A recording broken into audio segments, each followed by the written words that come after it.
Jepang menguasai lebih dari 92% pangsa pasar mobil di Indonesia. 92%. Ya, Oke. kalau dia langsung dia langsung lompat ke EV, apalagi full EV bukan hybrid, maka pasarnya dia pasti akan terbocor. Perspektifnya jangan menyempit seolah-olah pilihannya hanya baterai.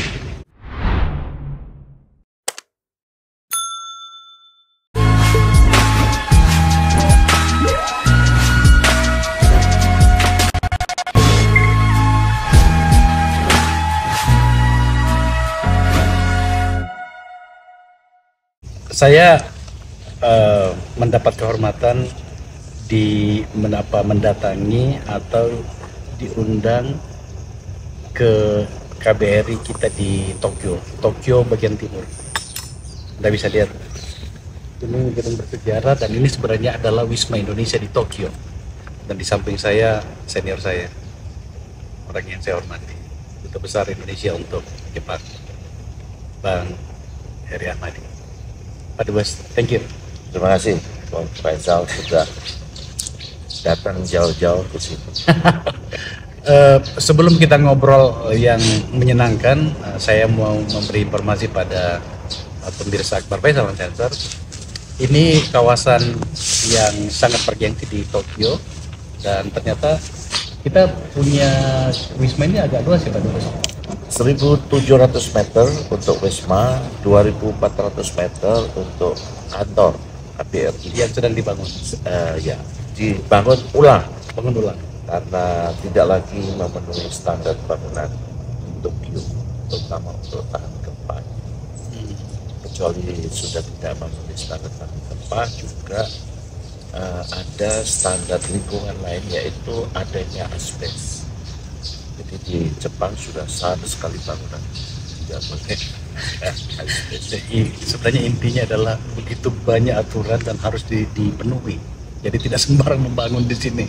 Tapi satu hal yang pasti bahwa ini bangunan kita ini milik Indonesia, nggak sewa, dan dibeli oleh Pada zaman Bung Karno.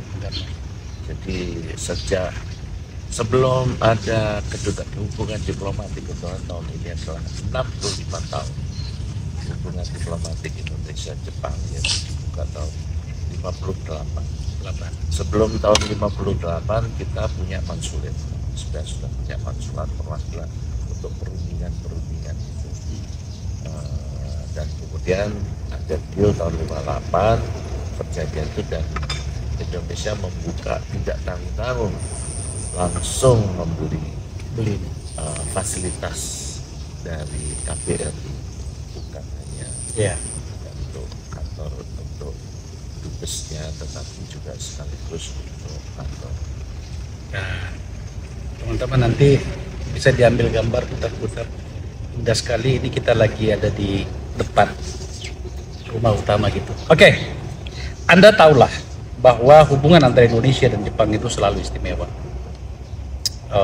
Ada banyak sejarah, tapi hari ini saya tidak akan membahas tentang sejarah dengan Pak Dubes. Kami akan berbicara tentang hubungan terkini antara Indonesia dan Jepang. Beberapa hari yang lalu Pak Dubes baru saja pulang dari kampung halamannya di Jogja, dan di sana itu menemani Tenno Haika alias Kaisar Jepang, Pangeran Emperor Kaisar Naruhito itu berkunjung ke Indonesia dan mengunjungi beberapa hal yang harus saya bicarakan di sini sebab banyak isu di sana. Berapa hari Tenno Haika di Jepang, di Jakarta, Indonesia? 7 hari. Lama sekali. Nah, dia datang tanggal 17, pulang tanggal 23. Jadi ini kunjungan pertama beliau, kunjungan kenegaraan pertama beliau sebagai kaisar, dan itu juga di Indonesia, dan kunjungan yang terlama yang mungkin. Kenapa milih Indonesia? Kita melihat Indonesia sekarang ini memang kalau dilihat postur di diplomasi dunia internasional lagi cukup tinggi terkait dengan keberhasilan penyelenggaraan G20, keikutsertaan di G7 kemarin yang juga memberikan kontribusi sangat positif di Jepang.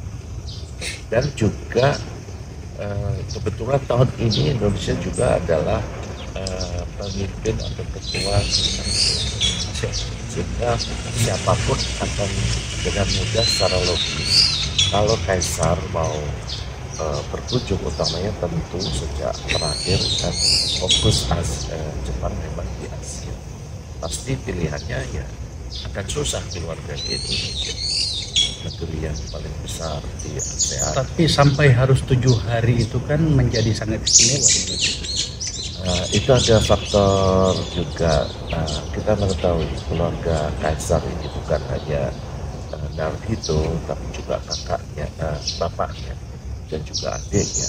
Saya kira orang-orang yang sangat mengenal dan menyukai atau mencintai Indonesia. Kita ketahui bapaknya adalah pernah ke Indonesia juga. Akihito, Kaisar Akihito itu ke Indonesia 30 tahun yang lalu, tahun 91 atau tidak salah. Dia adalah ahli dalam bidang Akihito. Jadi marine, tapi fokusnya tidak. Dari Indonesia dia memperoleh beberapa hadiah jenis ikan utamanya ikan mas. Tetapi Naruhito ini beda juga, dia bukan jenisnya mempelajari usaha ikan, tapi air. Dan dia adalah satu-satunya pangeran yang kuliah di luar negeri. Dia kuliah di Oxford dan dia menulis tentang sungai Thames, pengendalian air di sungai Thames. Jadi data migrasi ya, pengendalian data migrasi. Iya, artinya apa, Emperor ini, Kaisar ini kaum intelektual.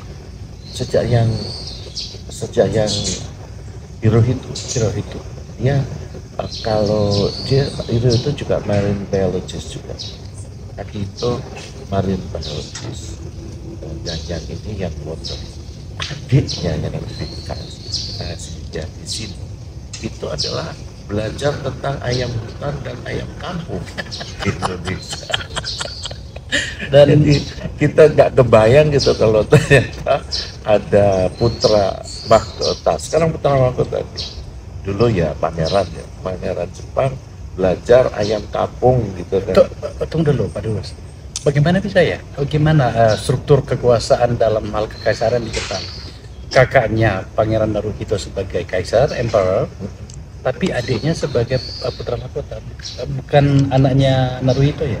Bukan Naruhito kebetulan tidak punya anak laki-laki. Oh, jadi jatuh ke adik.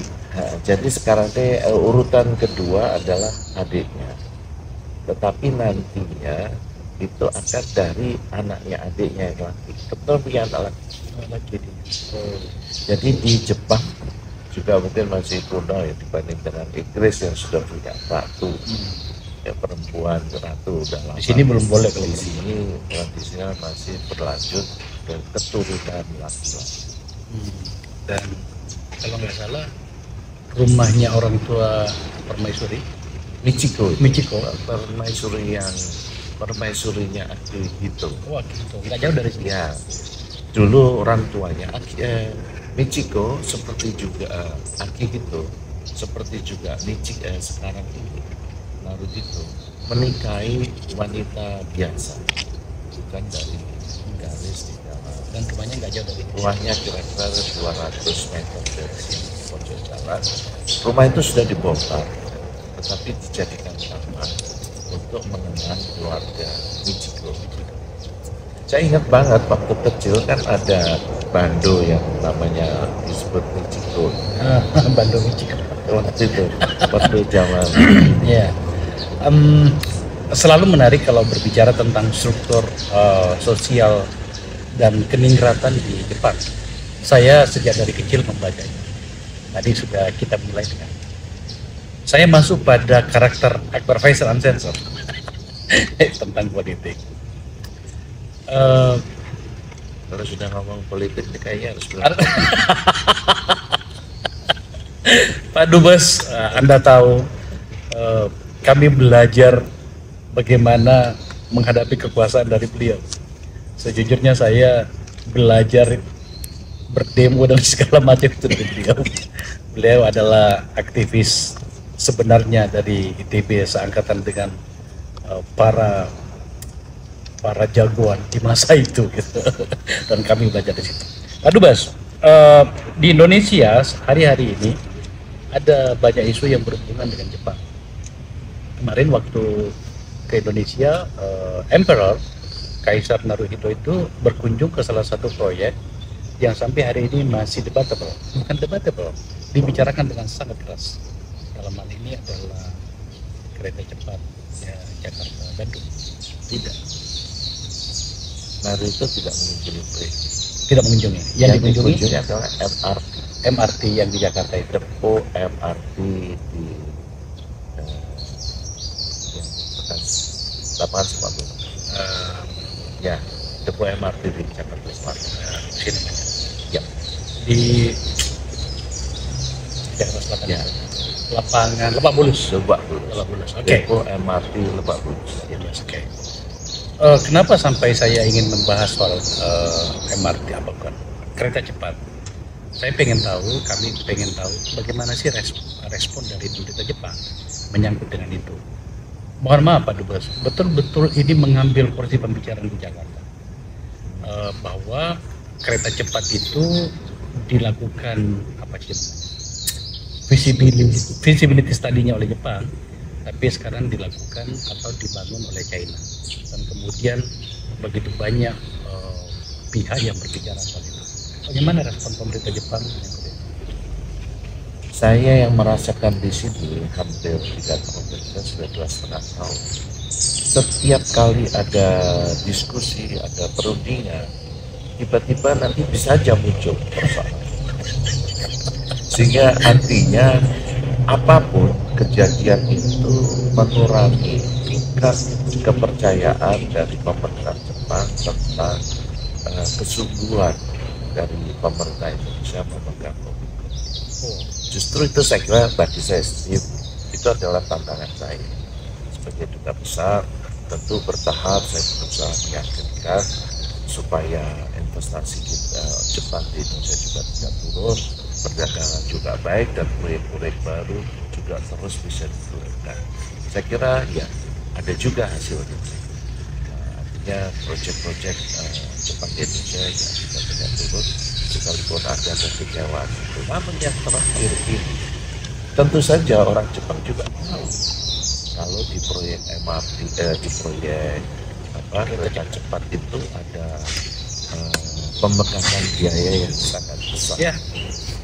Dan itu yang kemudian menjadi kepusingan kedua saya sekarang, karena melihat contoh proyek lain boleh mengalami kenaikan harga. Sekarang ini Jepang juga berusaha juga untuk menaikkan harga dari MRT. Oh, itu yang menjadi efeknya ke situ sampai ke tingkat sana. Artinya kemarin sudah saya sampaikan yang dulu, saya sudah sampaikan ke Bapak Presiden ya, tentu saja Bapak dengan keperubahan kebijakan di Jakarta itu, kita yang di Tokyo ini berat juga. Jadi saya mohon untuk tidak ada perubahan lagi. Dan memang Pak Jokowi juga mengakui bahwa dia juga sempat dikontak langsung oleh Perdana Menteri Abe ketika Indonesia memutuskan untuk menyerahkan proyek itu kepada China. Jadi tingkat concern-nya itu sudah pada tingkat Perdana Menteri. Oke. Jadi tentu itu yang menjadi pembicaraan yang sangat luas. Apa boleh buat? Saya kan tidak ada pilihan. Ya di sini saya harus berusaha untuk membangun lagi tingkat kepercayaan, terutama dari kalangan bisnis kepada proyek-proyek di Indonesia tersebut. Alhamdulillah misalkan untuk urusan IKN pada dalam ketika Pak Jokowi hadir di mana di Hiroshima kemarin, ada lebih dari 30 perusahaan dan lembaga yang menyatakan juga untuk ikut berpartisipasi dalam proyek IKN. Artinya untuk sementara baru pada tahapan komitmen akan ikut.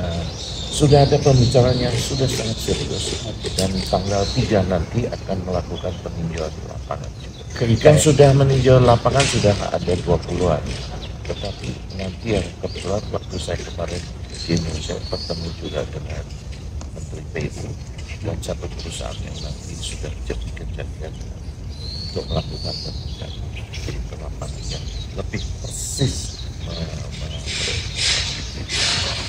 Tertarik saya soal IKN-nya, Pak Dubes. Tapi Mas Bayu, mohon maaf saya mau sedikit.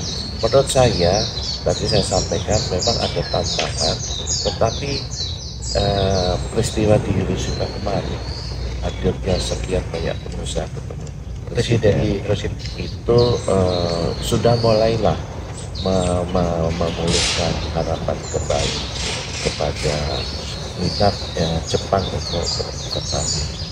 Namun demikian juga tentunya dengan catatan untuk tidak ada perubahan kebijakan.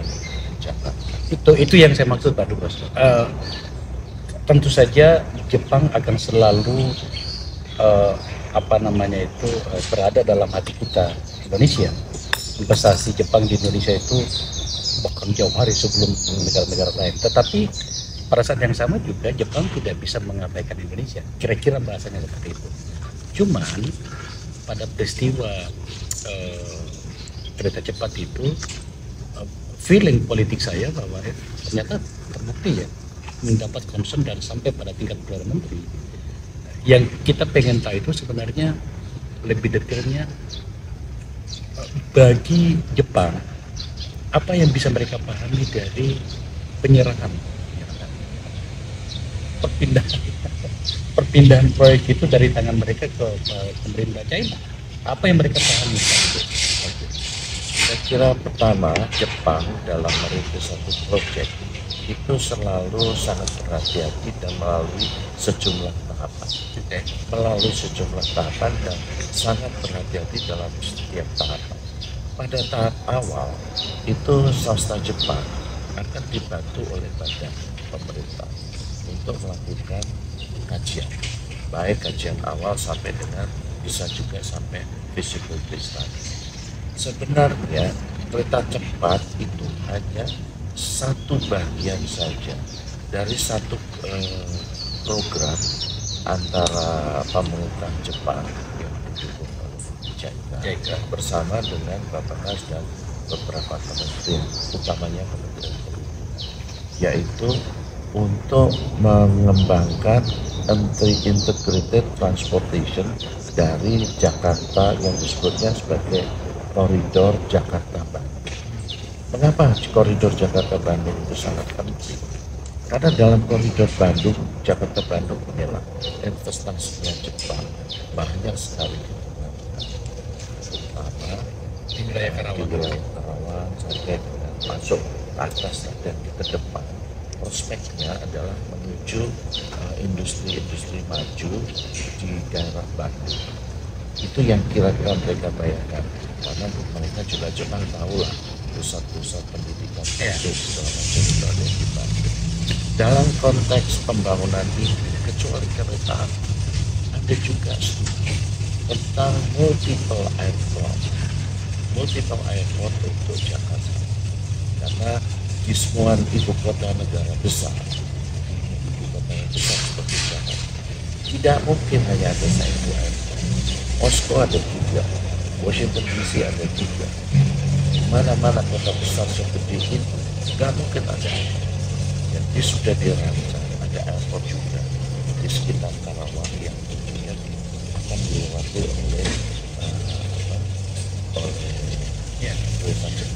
Pak Dubes, bagi Jepang,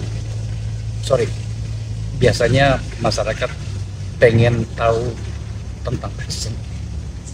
Bagi Jepang, siapa motor di pihak kita, atau siapa orang yang mereka anggap tanda petik paling bertanggung jawab.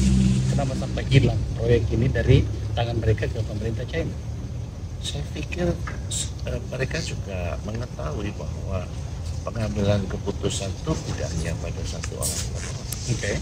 Namun demikian, karena itu tingkat kepercayaannya kepada kita itu tidak bisa kemudian pulih apabila orang itu sudah pergi, tidak bisa begitu. Karena itu akan menjadi kepercayaan kepada institusi pemerintah itu. Semua orang juga sudah tahu pada waktu itu, tidak harus disampaikan, semua juga harus tahu siapa yang menjadi motor penggerak dari pemindahan itu dengan berbagai alasan. Waktu itu saya pun juga baca juga kan alasannya pada waktu itu pertama itu bukan G2G tapi B2B. Itu saja tentu saja bukan bisnisnya tapi dimiliki oleh pemerintah. Jadi memang yang di BUMN itu BUMN. Ya itu di Jepang tidak. Ya, kemudian yang kedua tanpa jaminan pemerintah, sepenuhnya melalui proses private tadi. Dan itu sesungguhnya Pak yang tadi saya sampaikan. Kenyataan itu tidak bisa terpenuhi karena sekarang juga muncul jaminan dari pemerintah. Ini yang menjadi problem, Mas. Kalau menurut saya itu menurut saya itu yang menjadi tantangan saya. Tapi saya selalu mengatakan perwakilan itu tidak mengambil kebijakan. Prinsip itu yang selalu pegang. Kami menjalankan kebijakan. Oke, kalau kebijakan negara di sana seperti itu, apapun yang diwujudkan, sepahit-pahitnya dijalankan. Cuma memang kami juga tentunya minta dari perwakilan pusat, mestinya juga kebijakannya itu tunggal. Itu yang menjadi rumit apabila ada perbedaan dari satu kementerian, satu lembaga dengan yang lainnya berbeda. Nah, yang di perwakilan apabila terjadi seperti itu, ya kami pasti tidak bisa apa-apa. Ya, ini saya membaca ini keluhan dari Pak Dubes dan saya bisa paham betapa rumitnya kita menjalankan tugas sebagai duta besar yang hanya perwakilan tapi tetap harus dijalankan. Oke, saya maju satu langkah dari problem yang tadi Pak Dubes. Ternyata akhirnya dampak yang mulai terasa nih. Apa itu yang tadi Pak Dubes katakan bahwa Jepang juga akhirnya memilih mengambil langkah tanda petik yang dilakukan oleh kita terhadap pemerintah China dalam proyek kereta cepat itu, di mana MRT-nya Jepang juga mencoba untuk menegosiasi harga. Wah, ini mau tidak mau kemudian kita harus menjadikan ini sebagai sesuatu yang serius. Mereka minta berapa, Pak Dubes? Aduh, memang kalau dilihat ya, sekarang ini ada satu bagian yang sudah 3 kali gagal tender. Wow. Karena apa? Karena memang akhirnya dengan harga yang disampaikan dari IO-nya itu ya, sehingga itu lagi karena sudah mentok 3 kali kemarin, akhirnya itu pun menjadi salah satu pembicaraan poin yang disampaikan oleh Presiden kepada Perdana Menteri di sini. Betapa pentingnya.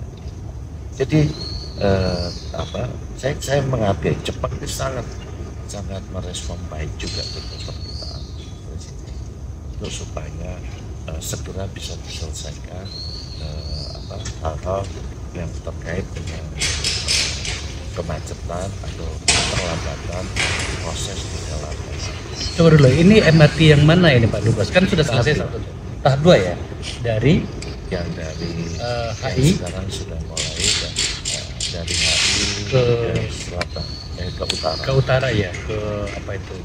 Karena begini, satu yang sekarang kemarin 3 kali gagal tender itu yang terkait dengan sinyal rolling stock dan pemerintahan.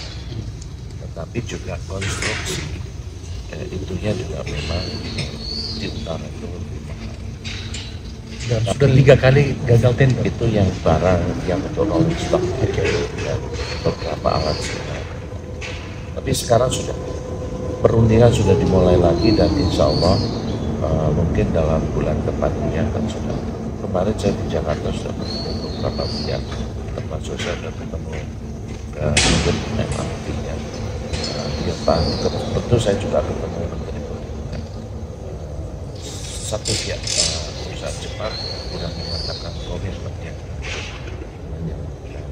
dengan tentu dengan hubungan yang kuat, karena itu memang disampaikan oleh Presiden kepada Perdana Menteri Kishida pada waktu pertemuan. Berapa kenaikannya?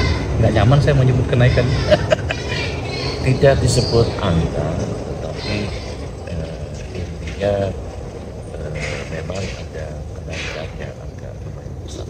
Lumayan besar. Apakah karena hitungan bisnis atau melihat fenomena yang terjadi di kereta? Itu banyak soalnya, tetapi memang dari sisi setelah COVID ini faktor supply chain juga punya pengaruh. Supply chain juga punya pengaruh karena pihak yang akan menjadi kontraktornya ini sebenarnya juga itu mengandalkan dukungan dari para produsernya ini. Ini bukan satu, tapi yang supply chain ini yang memang banyak yang pegang. Iya. Pada poin ini saya agak banyak bertanya ke Pak Dubes. Tentu saja saya paham apa yang menjadi concern dari Pak Dubes menyangkut ini. Tapi yang ingin kita sampaikan dari diskusi ini kepada para pengambil kebijakan khususnya di Jakarta, bahwa sebuah kebijakan itu kalau kemudian treatmentnya itu tidak tepat, efeknya akan kemana-mana. Tadi Pak Dubes menjelaskannya dengan sangat arif bijaksana. Saya mencoba untuk memahami, tetapi intinya sama, bahwa ternyata kita harus menerima risiko, bahwa kemudian supply chain segala macam berubah, itu adalah satu hal. Kita maju diskusi kita menyangkut dengan Jepang. Saya dengar kabar Pak Dubes untuk pertama kalinya ini investasi Jepang di Indonesia mencapai peak tertingginya ya, 42 miliar dolar. Itu perdagangan. Oke. Bisa dijelaskan? Jadi kalau investasi dulu, investasi di Indonesia, Jepang di Indonesia memang beberapa tahun terakhir ini agak berkurang, karena artinya lebih karena beberapa proyek besarnya memang belum bisa dilaksanakan baik. Yang paling besar proyek Jepang di Indonesia sebenarnya adalah lapangan gas Masela Di Ambon, Selatan, di Ambon. Blok Masela. Blok Masela ini rencana pengembangannya adalah 20 miliar dolar. Dalam dolar. Maksudnya mulai dari Harusnya ini proyek kan atas permintaan pemerintah Indonesia juga. Itu kan dari POD yang awal, dari plan of development awal di offshore, kemudian menjadi onshore, kemudian menjadi mundur, dan sampai sekarang ini menjadi masalah karena salah satu mitra dalam proyek itu yaitu Shell, mitranya Intex dan Shell itu mengumpulkan. Sekarang ini masih dalam proyek proses negosiasi kembali untuk masuknya Pertamina.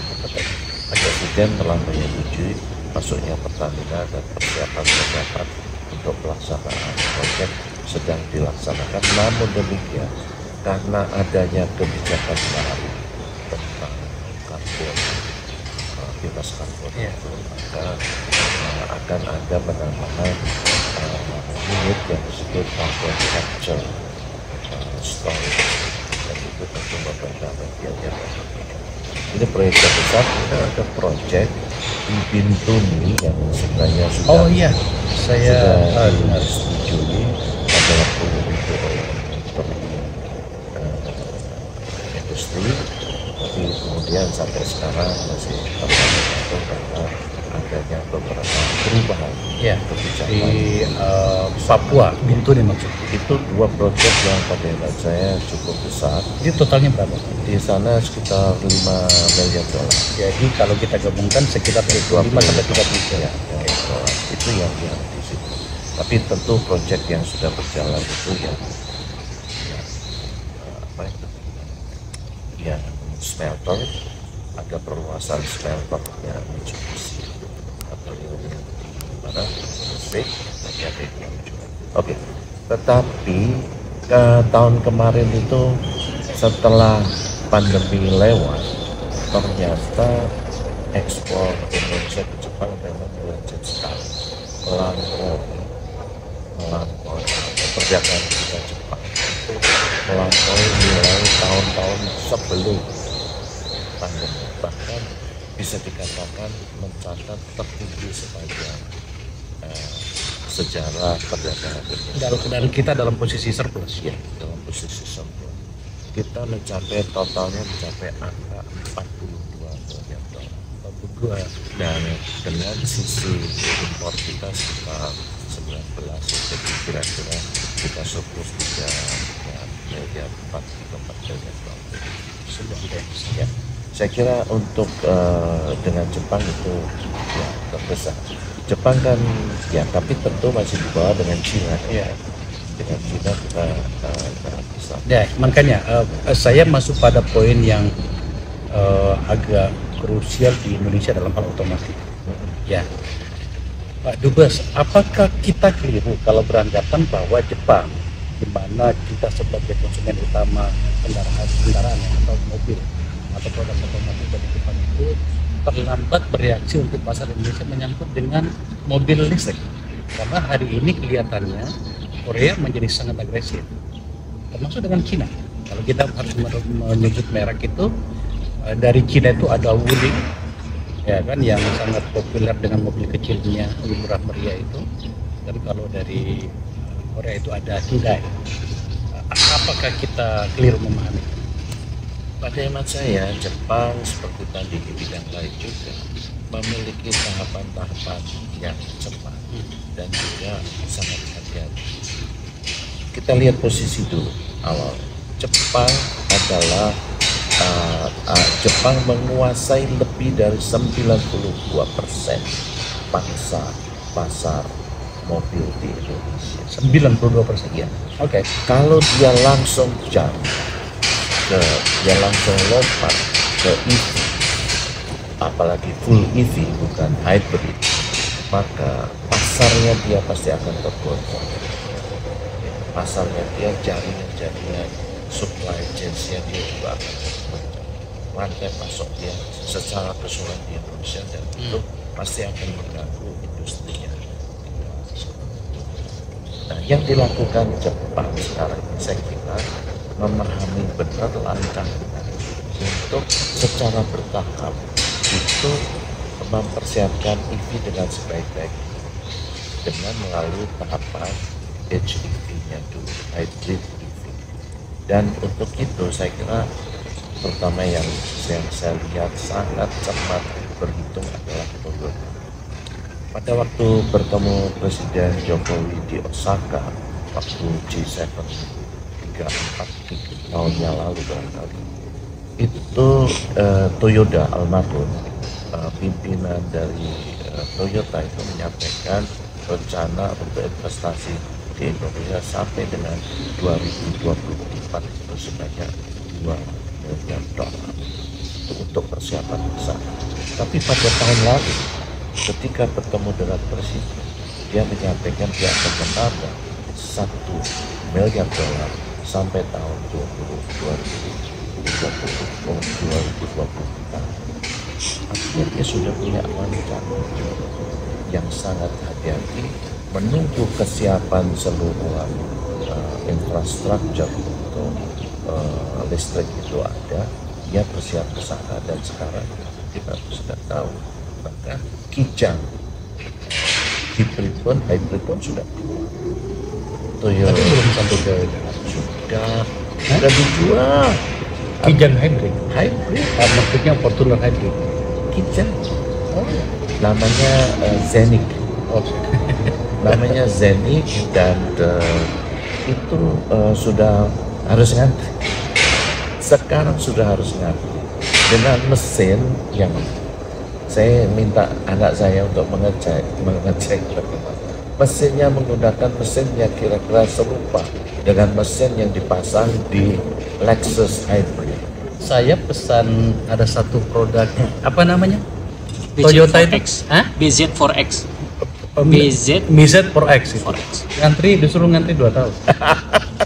Kelamaan gitu kan. Tapi yang sudah baru lagi yang hybrid namanya Yaris Cross. Yaris Cross. Gitu.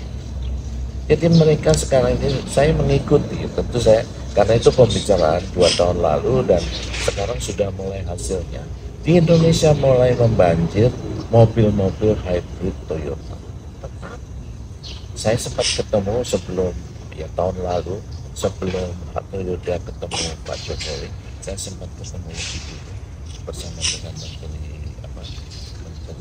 Agus Gumiwang, Menteri Industri. Mereka sedang mempersiapkan produk mobil full EV yang dengan komponennya kira-kira mencapai 80-90% dari Komponen lokal. komponen lokal. Oke. KDN. Nah, yang sudah dilaksanakan sekarang itu yang Yaris ya. Yaris 80% ya. TKDN. Yaris 80% untuk KDN. Dan demikian juga yang Zenith. Inilah saya kira kalau kita mendorong terlalu jauh, terlalu cepat, Toyota menuju full EV, kolaps industri otoparts. Ya tapi kan itu pilihan Pak Dubes. Sebab kalau mereka lamban merespon pasar yang tampaknya tidak cukup sabar, termasuk saya harus menunggu 2 tahun, itu bisa lewat loh mereka. Dan itu pasti berpengaruh dalam hubungan perdagangan antar kedua negara. Saya kira kalau saya tidak terlalu khawatir karena yang saya hitung juga balance kita dengan 80% TKDN itu, dengan 80% TKDN itu, import auto parts kita Indonesia dan Jepang masih sekitar 2 miliar dolar plus baja khusus itu juga hampir 2 miliar dolar. Jadi industri mobil Indonesia, Jepang di Indonesia itu masih menyerap barang-barang impor yang begitu besar. Sekalipun TKDN-nya tadi, kalau saya lebih condong kita dorong terus mereka mempersiapkan TKDN yang untuk mobil EV-nya itu. Pak Dubes, ini menyangkut ada kaitan dengan yang sedang kita bahas. Pemerintah Jepang tidak gelisah atau tidak khawatir melihat ekspansi yang sangat agresif dari pemerintah China menyangkut dengan energi yang terbarukan, bukan terbarukan, energi baru yang sedang sangat heboh di Indonesia, katakanlah mereka udah segala macam, di mana perusahaan China itu sangat agresif. Betul. Jalur yang diambil beda.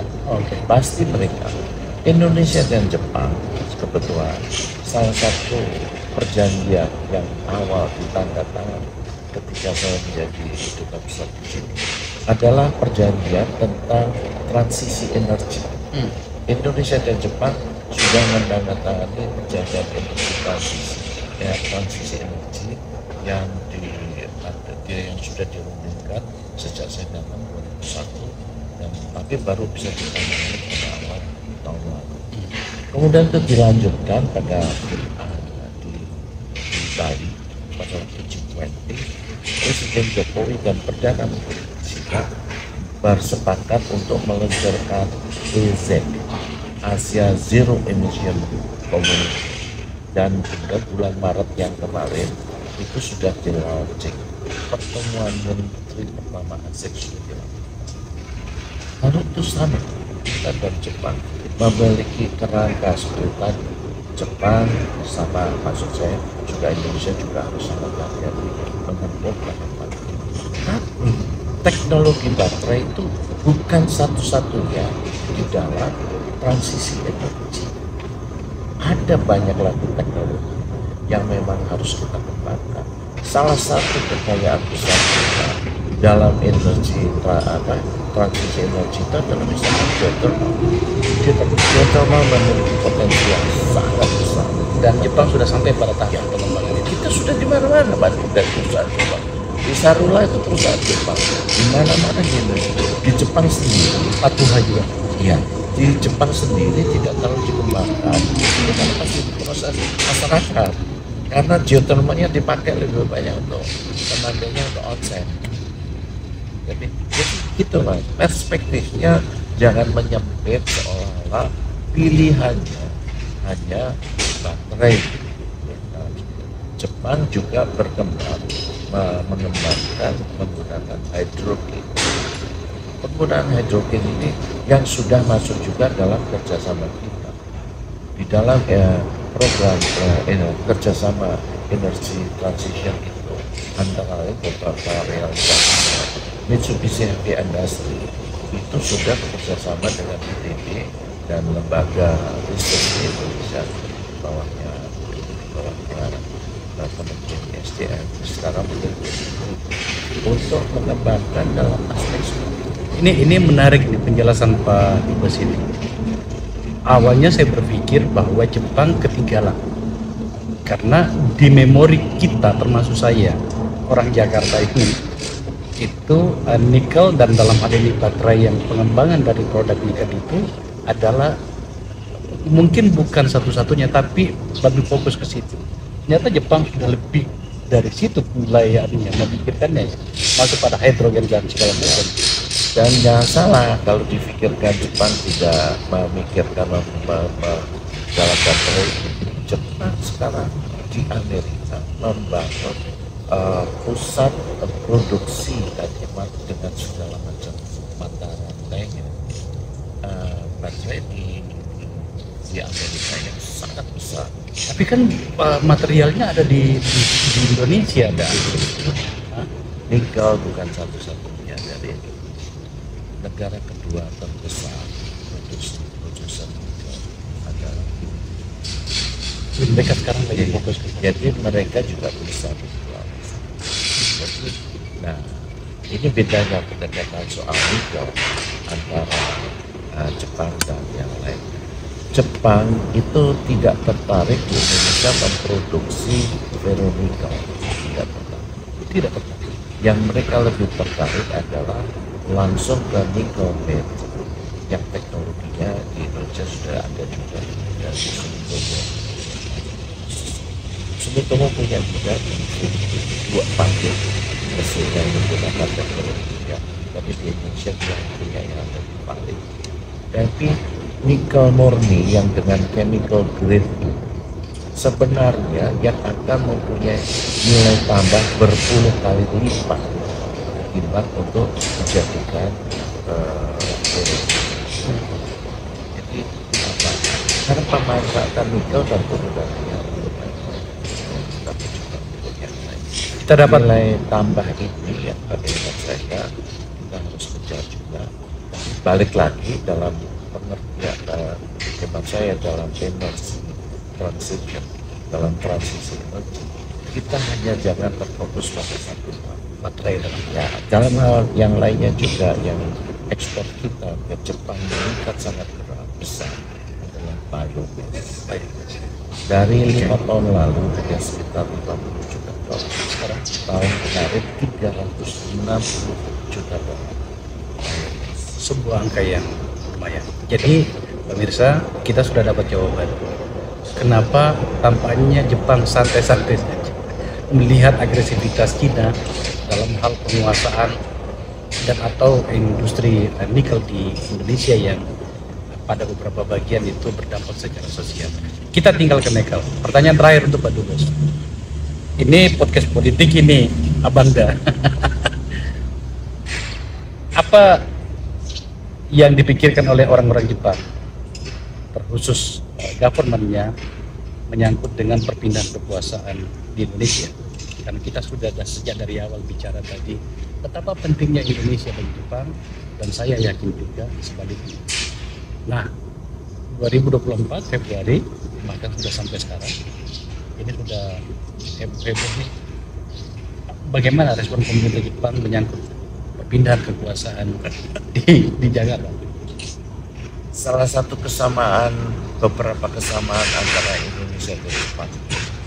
Indonesia dan Jepang sama-sama negara kepulauan, tapi juga sama-sama ya negeri maritim dan juga adalah demokrasi. Yang berbeda adalah di Indonesia memiliki diversity, mempunyai suku yang sangat banyak dan bahagia. Tapi di Jepang itu masyarakatnya sebenarnya lebih tidak terlalu ya sukunya ya itu aja. Tetapi Jepang ini dengan Indonesia kan sudah lama dan sudah melihat banyak pakarnya tentang itu. Jadi yang dia lihat, yang saya paham, saya berhubungan dengan orang-orang di Kementerian Luar Negeri dan lain-lain. Pada dasarnya mereka percaya bahwa Indonesia akan melampaui proses ini dengan Baik-baik saja. dengan baik-baik saja. Meskipun heboh luar biasa. Heboh di luar. Itu karena apa? Jepang ini kadang-kadang juga tidak kalah hebohnya. Jadi padahal Jepang ini masih seperti dulu. Jepang ini masih ada Golkar yang namanya LDP. Tapi kan di sini tidak ada apa namanya Mas, cebong kampret kan di sini. Tidak ada seperti itu, tetapi masih ada pun demikian di dalam LDP sendiri. Di dalam yang kemarin ada dengan adanya pembunuhan dari mantan presiden Menteri ABRI. Tentu kekhawatiran itu ada dan itu sangat dalam. Karena itu saya belum melihat sebelumnya pengamanan dari delegasi atau kepala negara itu seperti yang terjadi kemarin. Lawalan menjadi sangat ketat.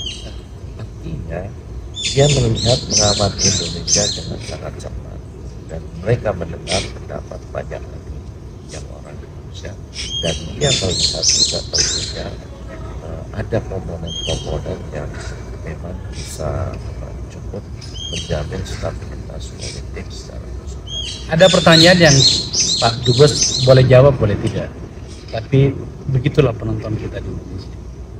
Ada 3 calon capres. Mereka mengenal siapa di antara mereka? Semuanya kenal.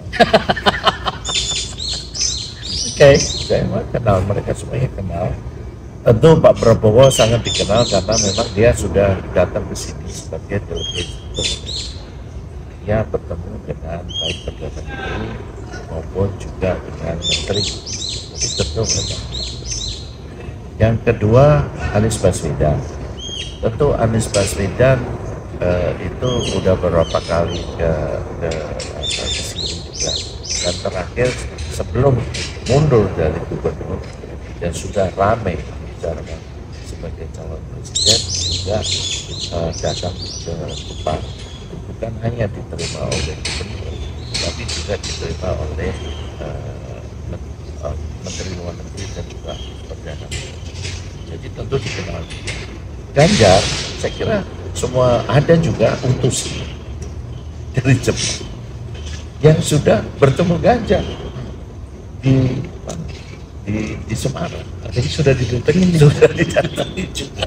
Jadi artinya pasti mereka aware, mereka kenal tiga dan mengetahui. Dan apalagi ya kemarin yang ada hebohnya juga waktu Tokyo Marathon, istrinya Ganjar adalah salah satu finisher.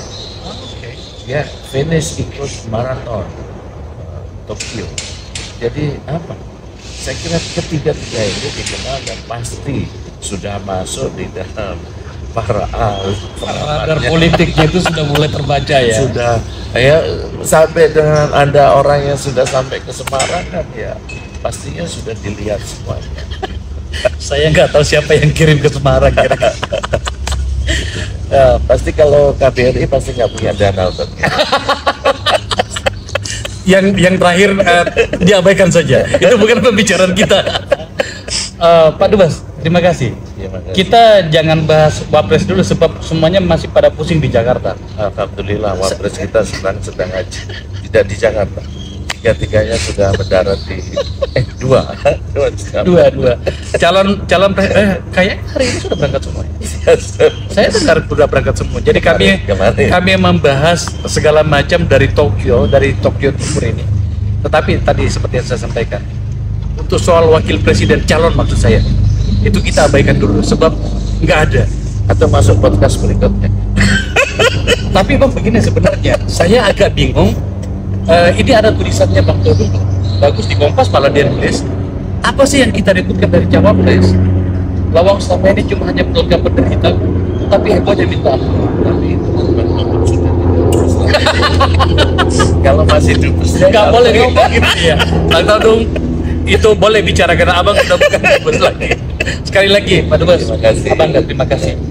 Terima kasih. Ini jadi resmi kita. Ini senior saya, Dubes, dan sebenarnya adalah mentor saya karena beliau lebih dulu di DPR dibanding saya. 4 periode bahkan. Jadi lengkap sudah. Dan tentu saja saya harus menyebut Ibu Dubes yang telah menyiapkan kopi untuk kami. Kopinya enak. Pemirsa, itu catatan saya selama kunjungan ke Tokyo. Harus bertemu dengan suhu sebelum saya dipecat. Tapi dari perdebatan tadi atau diskusi tadi, kita banyak memahami apa yang terjadi. Tentu saja saya agak concern dalam hal perdebatan yang luar biasa hebohnya di Jakarta menyangkut dengan kereta cepat. Dan itu sudah ada jawabannya. Sebenarnya saya masih mau menggali, tapi Pak Dubes harus meninggalkan ke Wisma karena ada rapat yang lain. Sebelum saya diusir, saya harus mengakhiri acara ini. Terima kasih telah menyaksikan acara ini. Laporan Akbar Faisal Johnson dari Tokyo.